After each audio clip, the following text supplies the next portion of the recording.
Salut chers tous, une fois de plus Sergent Doudi et bienvenue pour cette vidéo, la vidéo 4.2 qui se veut la suite de la vidéo 4.1 dédiée à la formation Revit MEP relatif au chapitre Travailler avec le vu. Alors sans plus tarder, nous continuons. Nous allons aborder comme premier point l'utilisation des gabarits de vue. En effet, un des moyens efficaces d'utiliser le vu en effet dans Revit consiste déjà à configurer une vue puis à l'enregistrer en tant que gabarit. C'est que vous pourrez créer vos vues en termes de gabarits et ainsi les appliquer à d'autres éléments grâce à la palette des propriétés. Cela étant, pour illustrer ça de manière aussi simple, c'est que c'est quoi? C'est que j'ai par exemple ici un modèle où je mets par exemple l'échelle 1/50, ainsi de suite. C'est que je peux créer par défaut, j'ai 1/50 ou 1/100, je vais dire ben voilà, j'aimerais par rapport à mon élément ici, je vais mettre aucun, je vais créer par exemple un gabarit de vue, je vais mettre voilà, je vais mettre 1/50 et quand je vais en effet, quand je vais là je suis au niveau level 1 ceiling, c'est que si je vais level 2, vous voyez avec ces affichages ainsi de suite, c'est que si je vais créer un gabarit à partir de mon plan level 1 ici ceiling et ainsi les appliquer aux autres, qu'est-ce que j'ai fait? J'aurais besoin de créer un gabarit de vue. Nous avons deux possibilités de création de gabarit de vue. La première possibilité, c'est d'aller dans vue et gabarit de vue. Je peux dire créer un gabarit de vue à partir de la vue en cours. Autrement, la deuxième possibilité serait d'aller justement sur la vue en question. Je vais faire clic droit et je vais demander, il va me dire créer gabarit à partir de la vue en cours. Je vais appeler ça par exemple gabarit, j'appelle ça Sergio MEP. Sergio MEP. Je vais enregistrer ça. En effet, je peux spécifier les éléments sur lesquels j'essaie. Vous voyez, l'échelle, inclure. Si je fais ceci, ça signifie que je donne la possibilité, je décoche la possibilité de modifier à partir de celle-ci. C'est que tous ces éléments qui sont cochés, ce sont des éléments qui seront placés. Je peux changer les éléments en termes de documentation, show all, ainsi de suite. Je peux gérer les paramètres qui me concernent ici. C'est que je vais faire ceci. Vous verrez maintenant, si je vais là, dans la boîte de propriétés, je vais aller sur gabarit, je vais dire ben voilà Sergio MEP, je vais appliquer. Vous verrez maintenant, ayant choisi ça, je n'ai plus la possibilité de modifier ici parce que ça a pris en fait les réalités ainsi que les informations dédiées directement à Sergio MEP. C'est que maintenant j'ai d'autres plans qui sont en effet libres. C'est qu'à ces plans je peux juste les sélectionner, par exemple de là, et je vais aller gabarit de vue, je vais dire Sergio MEP. Automatiquement vous allez voir ici, automatiquement ça se met à jour le deux plans. C'est que si je vais, si un il prend les propriétés du gabarit, il prend directement les propriétés. Cela peut vous faire gagner du temps si vous avez un projet où il y a beaucoup de modèles, où vous avez des caractères stricts par rapport à vos présentations ou des souhaits de publication. C'est que vous pouvez gérer une fois pour toutes et ainsi les appliquer à d'autres éléments pour ainsi avoir des résultats escomptés. Après les gabarits de vue, le point que nous allons aborder souvent, serait celui de dupliquer les éléments de vue.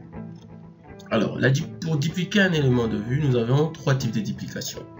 C'est que nous aurons la duplication simple, c'est-à-dire s'il y a des modifications ou des éventuelles modifications, il ne prend pas ça en charge.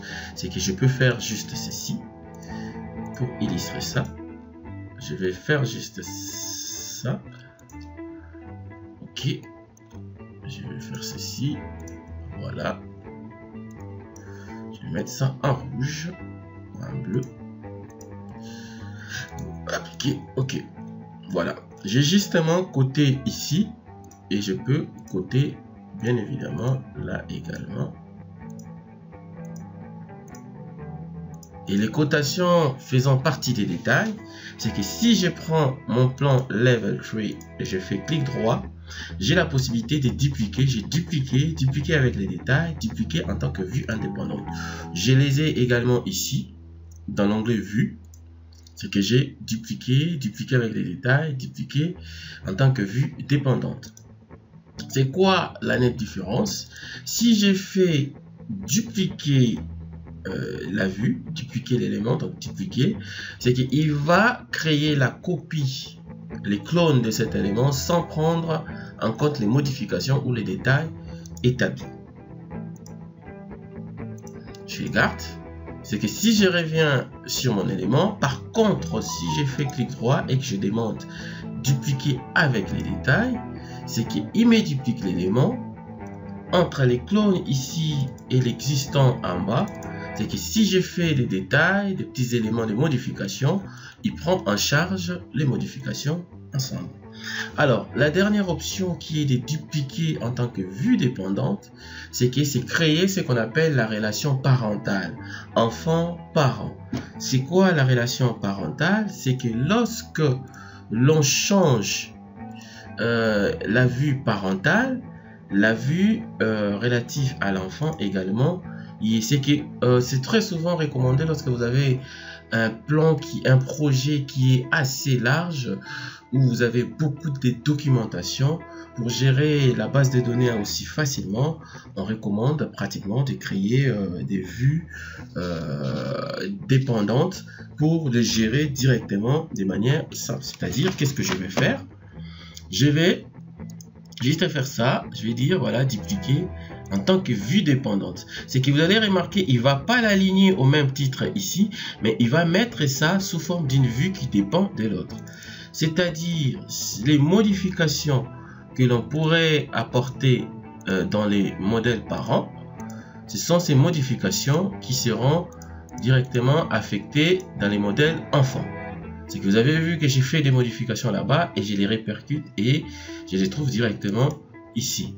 Par contre, si j'ai fait ces modèles, même si je prends dupliquer avec les détails, je les ai comme ça, j'ai les détails qui est là, mais quand je vais dans la vue des bases, j'ajoute un nouveau détail, j'ajoute ceci.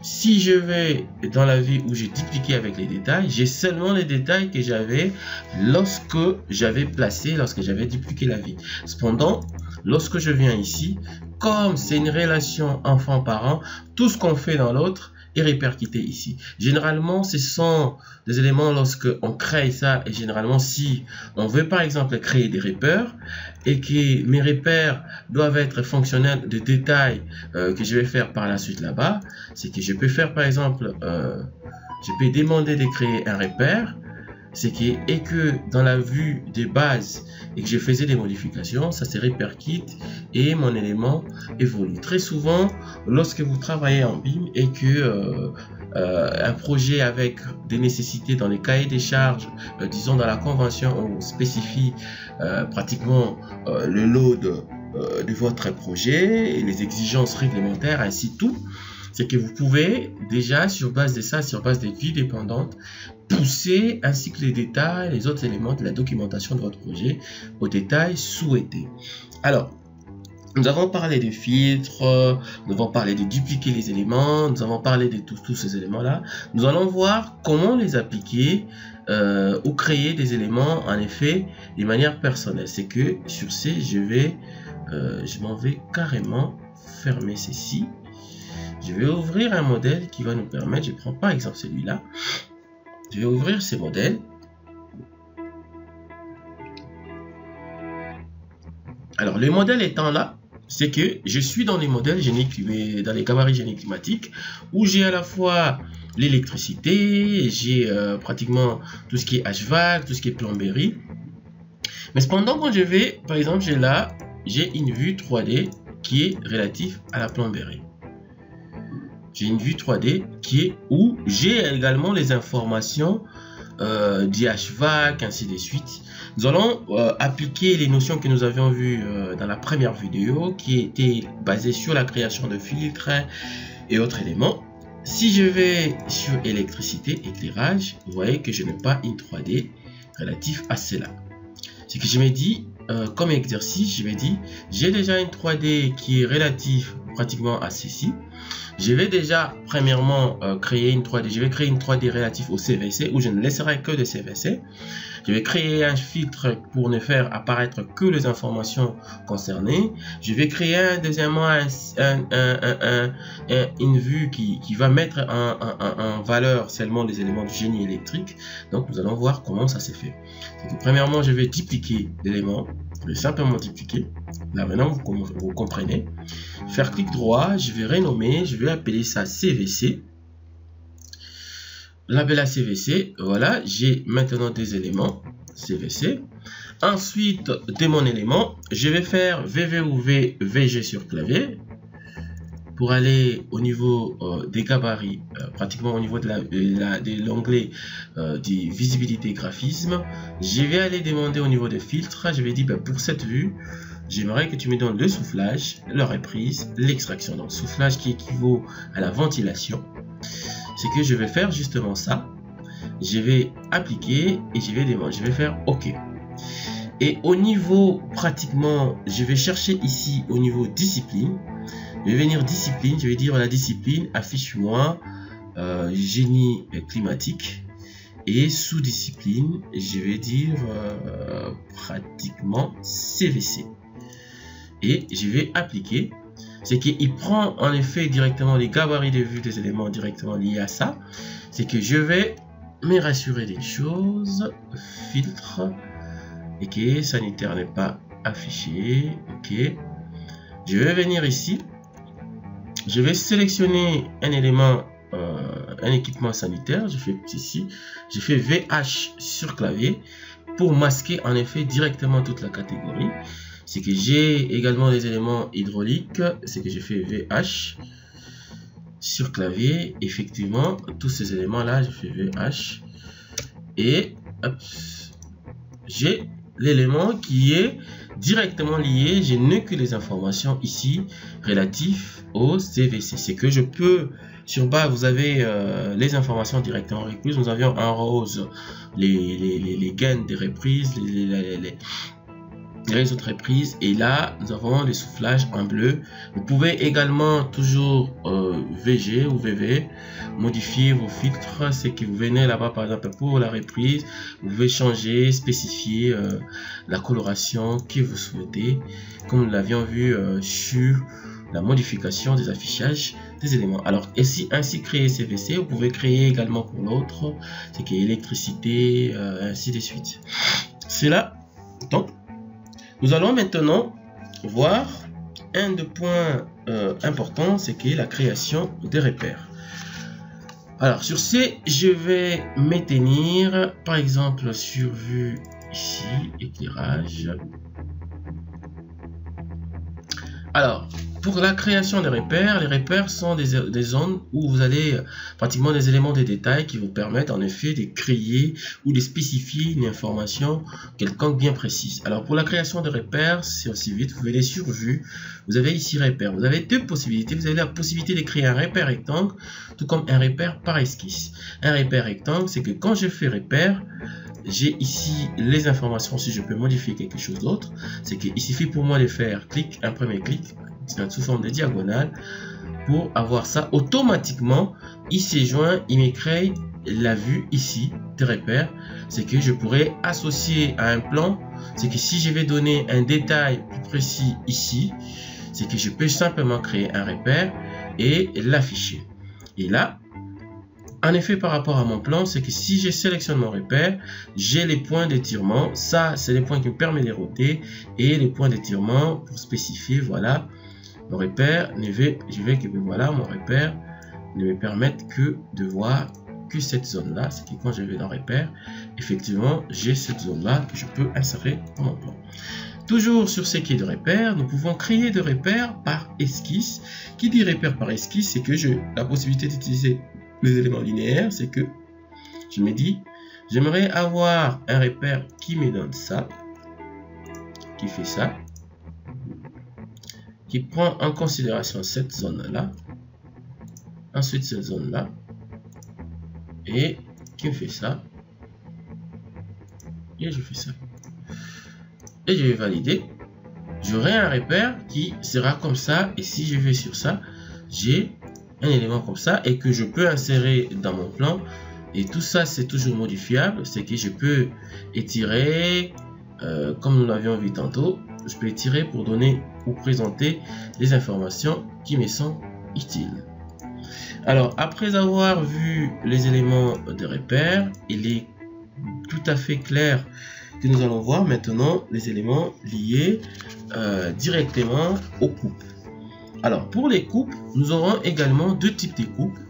Il y aura des coupes liées directement, il y aura des coupes des bâtiments et il y aura des coupes des détails. C'est que pour choisir coupe des bâtiments, coupe des détails, j'ai ici coupe des murs, coupe des bâtiments et coupe des détails. C'est quoi? Si je fais cette coupe-là, c'est qu'en traçant de gauche vers la droite, je regarde dans ce sens. Et si je fais toujours la coupe, maintenant je fais de là, de ces points à là, je vais avoir une coupe qui regarde de l'autre côté.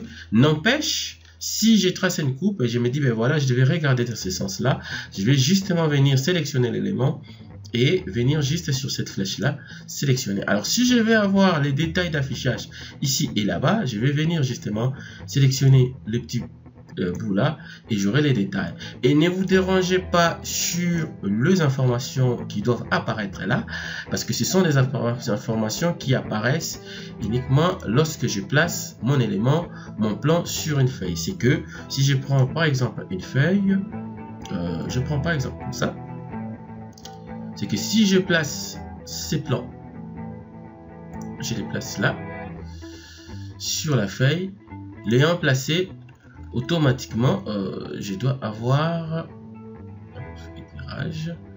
Si je les place et que mon élément est placé sur ma feuille, et je dois avoir directement les détails de cet élément.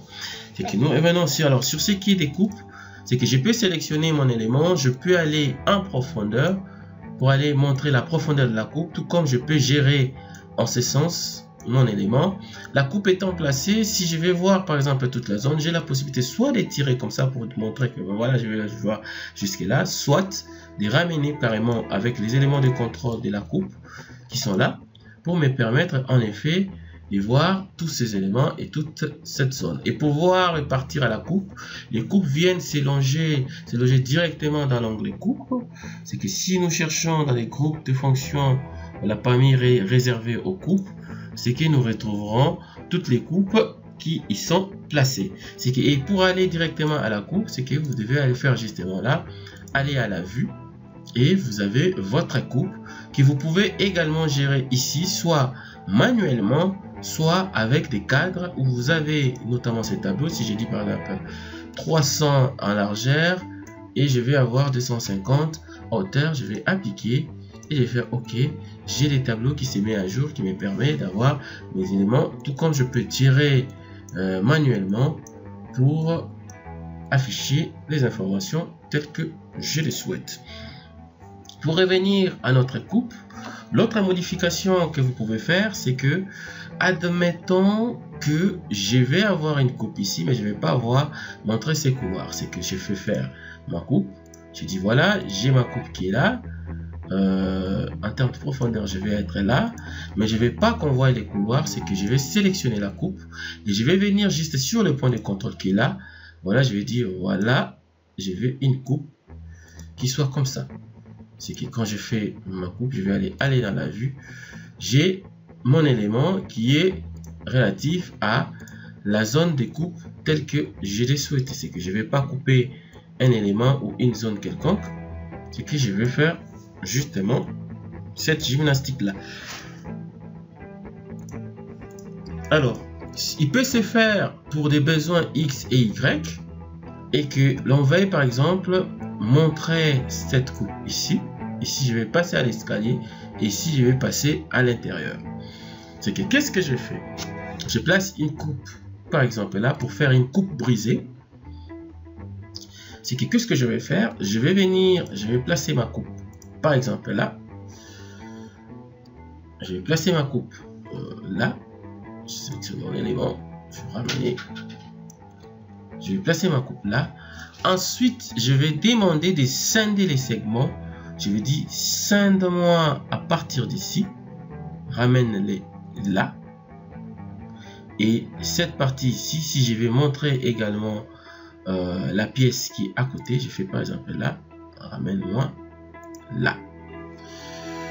Et quand je vais maintenant dire aller à la coupe, aller à la vue, vous voyez, sur une même coupe, j'ai l'escalier, j'ai les pièces alors qu'ils ne sont pas alignés au même emplacement. C'est que j'ai réalisé là une coupe brisée qui coupe cette pièce là et par là coupe l'escalier, par là coupe pratiquement cette pièce qui est à l'intérieur. Voilà ce qui est des modifications notamment aux coupes. C'est que pour la sélection des coupes, vous pouvez facilement choisir coupe murale. Ça c'est dédié au mur. Aller à la vue, coupe murale. C'est vrai qu'il y a nettement pas grande différence. Et je peux choisir coupe des détails. Ça c'est généralement pour montrer des petits détails, par exemple pour ceux qui font la structure ou autre. Vous pouvez, ils peuvent l'utiliser pour montrer les assemblages et autres éléments, des détails. C'est que vous verrez que c'est une coupe qui est sur un petit détail. C'est que je peux montrer par exemple un assemblage, une jonction entre un câble ou autre chose. C'est que une gaine ou quoi que ce soit, un assemblage bien précis, je vais utiliser la coupe des détails pour voilà montrer voilà comment se fait une certaine combinaison quelconque. Alors après avoir placé tout ce qui est fait et vu tout ce qui est éléments de coupe et autres, c'est que nous allons maintenant voir la possibilité de créer des élévations. Alors les élévations sont des éléments par défaut par rapport au gabarit. Nous avons pratiquement 4 élévations. Nous avons l'élévation est, élévation nord, élévation sud ainsi que élévation ouest. C'est que si je suis là, j'ai nord, sud, est, ouest. Alors, il peut se faire que je vais présenter un détail dans un bâtiment. Je peux avoir besoin des élévations pour montrer comment se fait les câblages ou autres, les raccordements. C'est que les élévations, je les prends là, j'ai pratiquement les élévations de structure pour dire que voilà, par exemple, vous voyez un détail là-bas, on peut montrer un assemblage de contre-éventement et autres pour la structure.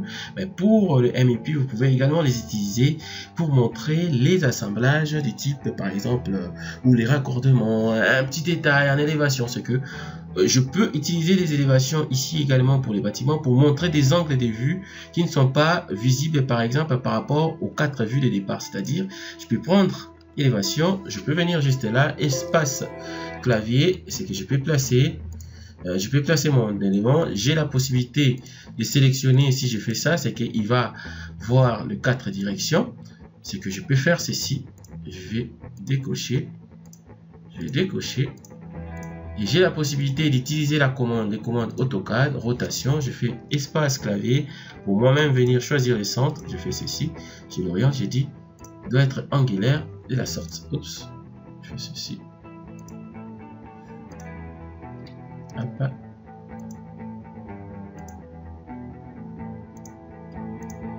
Voilà.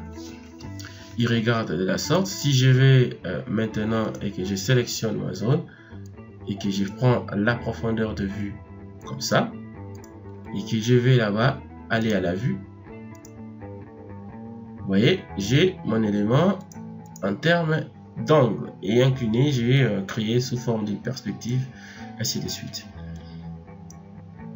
Alors après ça, vous avez la possibilité de créer tout ça, ça fait toujours partie des vues axonométriques. C'est que je peux créer également une vue d'élévation, c'est que je les place. C'est que celui-là, il faudrait pratiquement avoir un modèle structure. Quand je prends ça, je viens automatiquement, il reconnaît l'emplacement de la zone structure. Ayant parlé de vues des élévations, vues axonométriques, nous avons également la possibilité de créer des vues en perspective. C'est qu'une vue en perspective, c'est que je vais revenir là-bas à l'intérieur. Je fais ceci. J'ai la possibilité de voir pratiquement comment s'effectue, comment se fait tous les éléments que j'ai placé là. Alors, comment ça se gère celle-ci? Ça se gère également comme les coupes, c'est que je sélectionne les cadres, je peux venir ici pour dire, ben voilà, il me faut 350. Quand je sélectionne, c'est que pour garder l'échelle, je peux demander pour ne pas avoir une image qui est biaisée, pour que l'échelle puisse être vérifiée, je vais mettre une valeur de largeur, je vais demander échelle pour que lui me propose l'équivalent de 350 en termes de hauteur. Je vais dire échelle, automatiquement il dit pour 350 il te faut 263. Par exemple, si j'ai dit 300, je fais ceci, il me dit pour 300 il te faut 225. Si j'ai dit par exemple 400, je vais venir là-bas, échelle, il me dit pour 400 il faut 300.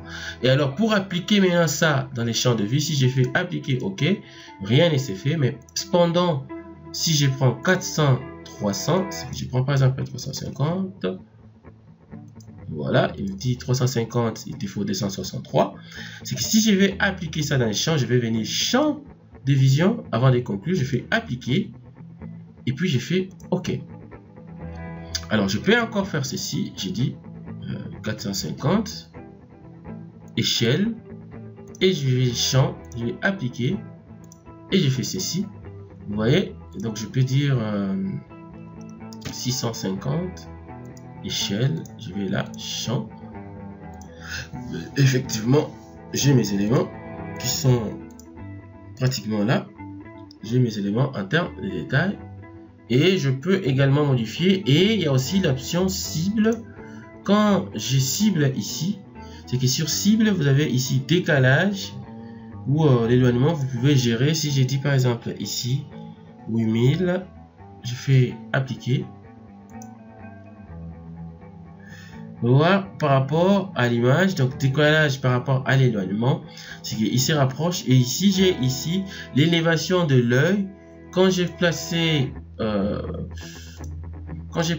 pratiquement ici mon élément pour créer ma vue en perspective, c'est que quand je prends, je peux le prendre directement là-bas, caméra, ou là-bas. Quand je place là pour voir, il y a une position automatique de l'œil qui est là, 1750. Si j'ai dit voilà, il faudrait qu'il soit à 1000 l'œil, et je garde la cible, c'est l'œil qui descend.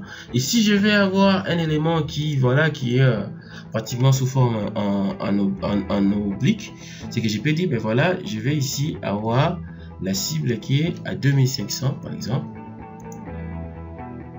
Voilà, j'aurai un élément qui serait pratiquement en oblique, par exemple vers le bas. C'est que je garde 1750. Si je vais avoir 10 horizontales tout court, je vais faire 1750, 1750, 1750. Et je peux jouer avec tous ces autres éléments là. C'est que vous avez deux types de vues à créer, soit des vues orthonométriques, donc, ou bien créer des vues en termes de perspective. Voilà en effet c'est que nous pouvons voir en termes de vue et d'autres éléments de détail. Alors quant à moi, je vous dis une fois de plus merci et à la prochaine.